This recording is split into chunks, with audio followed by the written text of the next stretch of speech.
muvandimwe ugana mu ijuru Kristo Yesu akuzwe. Nukuri ndishimye cyane cyane cyane, mfite umunezero mwinshi cyane. Haleluya, ndanezerewe cyane. Nezejwe rero no kuba kumwe na Yesu muri iki gitondo cy'umugisha. Nejejwe nuko yatwongereye igihe cyo kubaho, kandi nejejwe nuko akomeje kutwongerera urukundo. Haleluya, amina. Nukuri haleluya, ndashimye cyane. Mbese nagize umunezero nkumva nahobera abantu bose, kuko nabonaga bose bambaye ubwiza bw'Imana. Haleluya, amina. Yesu rero, haleluya, amina. Yesu biragoye kumuvuga, ariko nyemerera nkubwire amakuru amaye nonaha ngo nyagushyikirize. Haleluya, yambwiye ayanjye ariko ambwira n'ayawe. Haleluya, umva Yesu yaje, amina. Naye ndi mu misa, nagiye mu misa ya mbere y'uyu mwaka wa 2019. Nabonye ko Sekibi yari yashatse kubirwanya, ariko ntabwo Yesu yabyemeye, kuko hari gahunda yaramfitiye. Mu gitondo nyibyuka yambwiye ati ibyo nzajya nkubwirira ahiherereye atujye ubivugira mu ruhame. Ntiyego, aturabyumva ati ibyo nzajya nkubwirira ahiherereye ujye ubivugira mu ruhame. Ntindabyumva. Abisubiramo inshuro 3.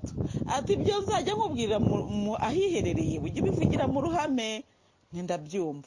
Ati kubera ko byose biba ari ubutumwa, icyo nkubwiye cyose kiba ari ubutumwa. Ntindabyumva. Ati uzagusekera ko wavuze icyo wakagombye kuvugira ahiherereye, ati uzamwihorere ntazagukerereze, uwo nguwo ntabwo azi ijambo ry'Imana. Ntindabyumva. None se Yesu kumbwiye gutyo, hari ikintu ushaka kuntuma? Arambwira ngo buri gihe mba ngufitiye ijambo. Haleluya, amena.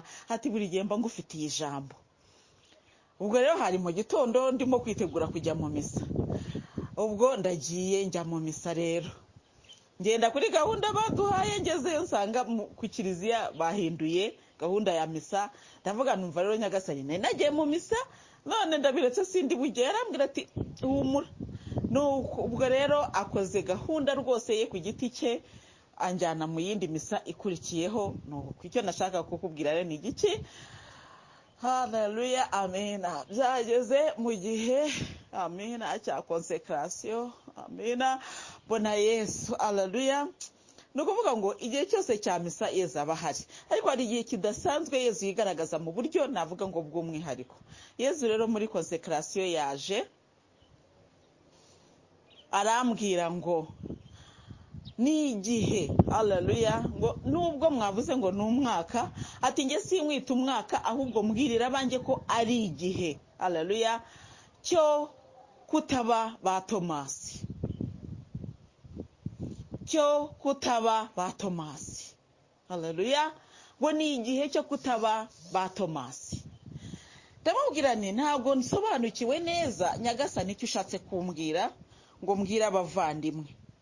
Arambwira ngo Tomasi yasabye ikimenyetso kugira ngo yemere.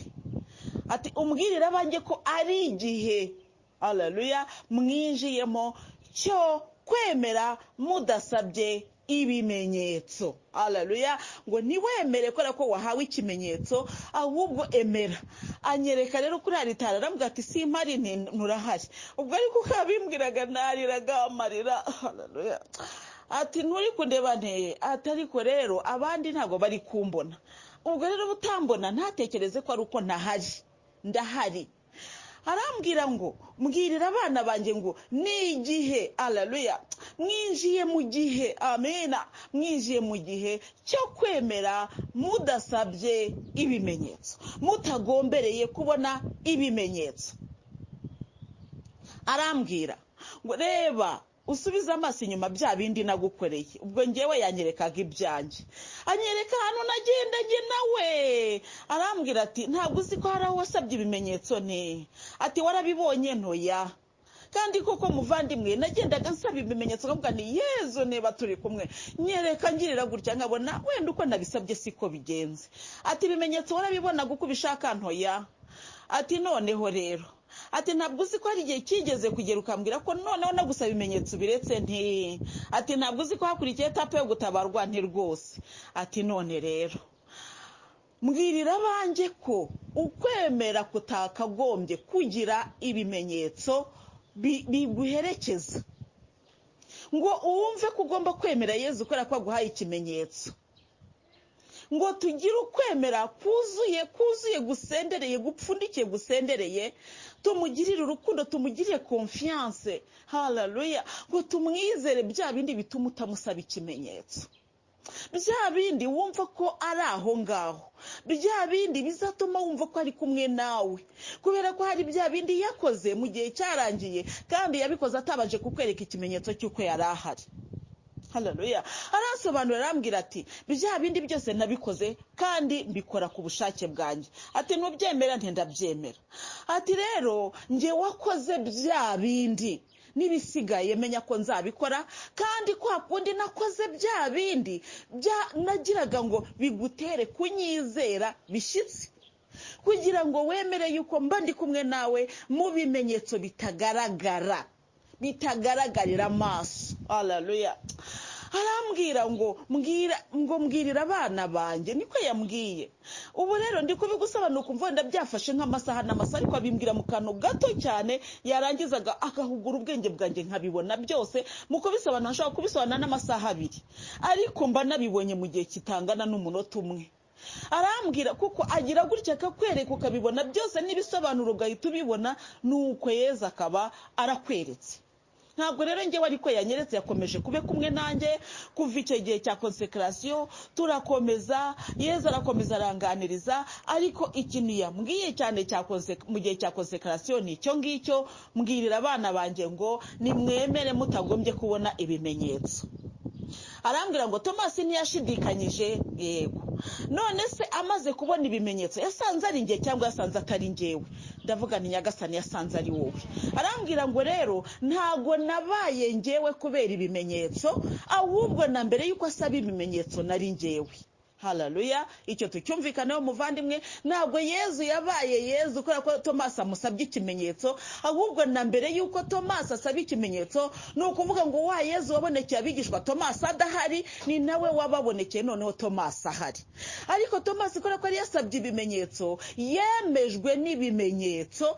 Ariko kwemezwa n'ibimenyetso ntabwo bivuga yuko uwo yemeye yahindutse uwo agomba kwemera ako kanya kubera ibimenyetso, ahubwo bya bimenyetso Tomasi yabihawe kuko yabisabye kugira ngo bishimangire ukwemera kwe.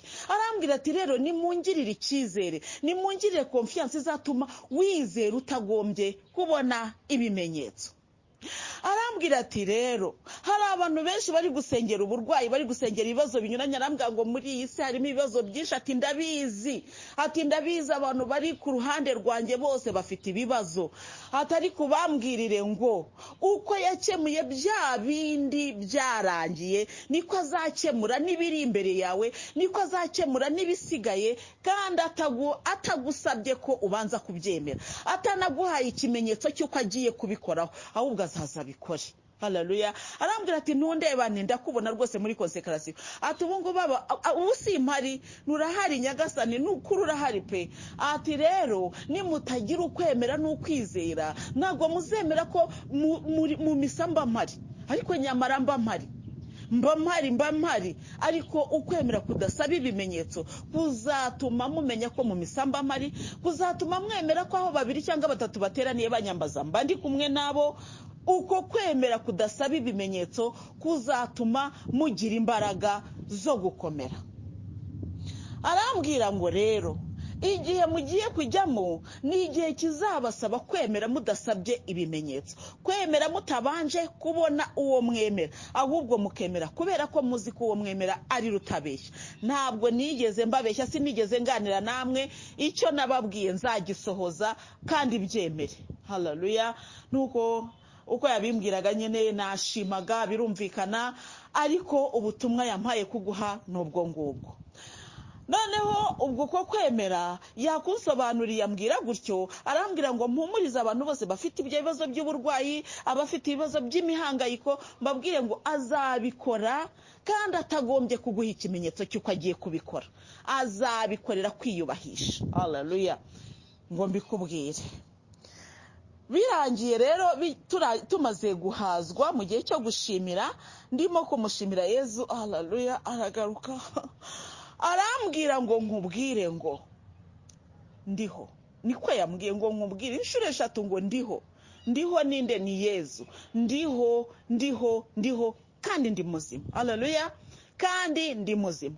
Abantu rero muri iki gihe cya Noheri, ubwo niko nsobanuraga, ngo batekereza ko ndi umwana, bakaba bari gutekereza yuko ari Kristo umwana. Ati ntabwo ari byo. Ati ni igihe cyo mwibuka ubwana bwanjye, ariko ndiho n'ikimenyetso gikomeye nuko no kuri Noheri igihe bizihiza ivuka batura igitambo cy'Ukaristiya. Ni ukuvuga ngo ni igihe Kiliziya yashyizeho kugira ngo abantu bajye babyibuka, ariko icyo gihe cyabaye rimwe rizima kandi ntabwo kizongera kubaho ukundi, ikivuka rya Yezu. Noneho igikomeye cyane ni icy'ubucungurwe n'ubucunguzi bwa ntama, ni nacyo gikomeye, ari nacyo kigize igitambo cy'Ukaristiya. Turabyumva ndabyumva. Ati rero bambwire ko ndiho. Arangije amaze kumbwira gutyo ahita anyereka, haleluya, nabonye ijuru rifungutse, haleluya, mbona Kristo aramanutse. Ariko mu kumanuka yari afite, nge nabonaga ari nk'igishura. Igishura yagize gutya arakirambura, kimera ngewe ko nabibonye, navuga ngo cyabaye nka kuriya umutaka bawufungura. Noneho gereranya, urabona uko umutaka ufunguka, ugereranye hariya hejuru y'umutaka kariya kantu kaba kameze nk'agatwe, ugereranye ko ariho Yezu yaba ahagaze. Ubwo rero yafunguye, mbona igishura cye kiratwikiriye isi yose, no hirya y'isi, isi yose tuba mu gishura cye. None warambwira ngo umunsi muzaba mwemeye guhumuka, muzajya mubona ikuzo ryanjye. Mumenye ko nubwo mutwikiriwe n'iki gishura, ariko ubatwikiriye ndiho ndi hejuru yacyo. Haleluya, amina, haleluya, amina. Noneho arambwira ati ni njyewe ubatwikiriye bana banjye. Mbona tumeze nka kuriya inkoko ibundikira, sinzi uko ndibusobanura, nk'umutaka ufungutse, cyangwa se nk'uko inkoko ifata udushwi twose ikadushyira mu mababa yayo. Nuko nguko nabonye Kristo atubundikiriye, namubonye hejuru, ariko igishura cye uko yafunguye ijuru, igishura cye cyahise gisa n'igisakara ku isi yose, mbona abantu bose bari munsi yacyo. Arambwira rero ngo n'abatanzi n'abatanyemera ni ngewe ubatunze. Nahise nibuka indirimbo tujya turirimba ngo n'abatakuzi babeshwaho nawe. Arangije arambwira ngo nabikuza, n'ababandi bapinga, n'ababandi bahakana, n'ababandi bose, ati bose bari mu gishura cyanjye, kuko n'abatwikiriye isi yabagwira, shitani yabarya. Ati narababwiye bana banjye ngo isi narayitsinze. Ati nguko uko nayitsinze, nabonye isi yose iri munsi y'igishura cya Kristo. Haleluya. Arambwira rero ngo igihe kiraje kugira ngo ntamurire iki gishura, noneho abantu amaso yose yo, haleluya, ikiremwa cyose, amaso y'ikiremwa cyose arangamire mu ijuru. Ubwo rero nibwo muzabona uwabatwikiriye. Ubwo nabonye rero ko uko hakundi adutwikirije igishura cye, nabonye ko isi yose iratwikiriwe, aya mazu twubaka aratwikiriwe, ibi byatsi biri ku isi biratwikiriwe, amatungo, mbese isi yose, mbese yafashe igishura aratwikira, atwikira isi n'ibiyirimo byose. Noneho rero arabwira ati ijambo riravuga ngo igihe ngiye kugaruka, ikintu cyose, ikiremwa cyose kizasubirana ububengerane bwacyo, ubwiza karemano bwacyo. Arambwira ngo nicyo gihe rero kigiye kuza. Haleluya. Arambwira ngo abanjye nimuhumure, ndabarinze. N'abatanyemera babeshwaho nanjye, batunzwe nanjye, kuko batamfite niyo shitani bavuga bakorera ntibayizi. Abenshi ntibayizi, nukumva ivugwa gusa, ariko ntibaza akaga kabategereje. Haleluya. Arangije arambwira ngo igihe kigiye kugera, amaso y'isi yose, haleluya, ay'abategetsi b'isi, ati sinjya nkubwira ko nzaza kugenga isi nkayigengesha inkoni y'icyuma, amahanga yose nkayigarurira nte. Ati rero hari ijambo rero twaganiriyeho muri iyi minsi yo mu nzira y'umusaraba, ngo nanjye nimara kwererezwa ngo nzareshya bose mbiyegereza. Iryo jambo rero ryo yakoreshejemo arimo kuinsobanurira. Arambwira ati rero ubu ngiye gukuraho uyu mwenda, iki gishura mbatwikirije. Ati amaso yose, imitwe yose izamuka. Haleluya, haleluya, imitwe yose izamuke, hanyuma mwese mumbone mbone, ubwo nibwo nzavugana namwe imbona nkubone. Ati nta mutegetsi w'isi, nta ukomeye, nta uzankanga kuko mwese ndabatwikiriye. Abanyabuhanga, abanyabugeni, ibinyabuzima n'ibiri mu isi byose bitwikiriwe n'ububasha bwa Kristo. Haleluya. Rangije rero arambwira ngo amaso yose agiye kumbona. Amina. Ngo ariko ngo mwitondere kumbona kuko abenshi bazambonana amarira. Ngo kuko bazaba bandeba ariko badashobora kumvugisha, kandi baribwiraga yuko bazamvugisha ariko batarigeze babyitwaramo neza. Nuko muvandimwe wanjye nkunda rero arambwira ngo nkubwire ngo ni igihe cyo kwitwararika kuri buri kintu mukora, ni igihe cyo kwitwararika kuri buri kantu kugira ngo amaso yawe azarambukire kumubona. Abantu ngo bikuza mu isi, yambwiye ati bariya ntibakagukanga, uwo ari we wese wiyita igihangange mu isi ntakagutera ubwoba kuko isi twikiriwe n'iki gishura. Nabonaga rero abantu bose iyi miturirwa twubaka ibiki byose Yezu ari hejuru yabyo arabitwikiriye byose. Arambwira ati isi ntayihaye amahoro yashya, isi ntayihaye amahoro yashya. Nuko arambwira ati ngaya amahoro ntanga rero. Muvandimwe rero duhuriye muri audio, ibisobanuro nguhaye n'ibindi wenda nshobora kongeraho n'ibindi nawe ushobora kumva ntabivuze byose, Kristo arambwira ngo nkubwire ngo nibishimangira ukwemera kwawe.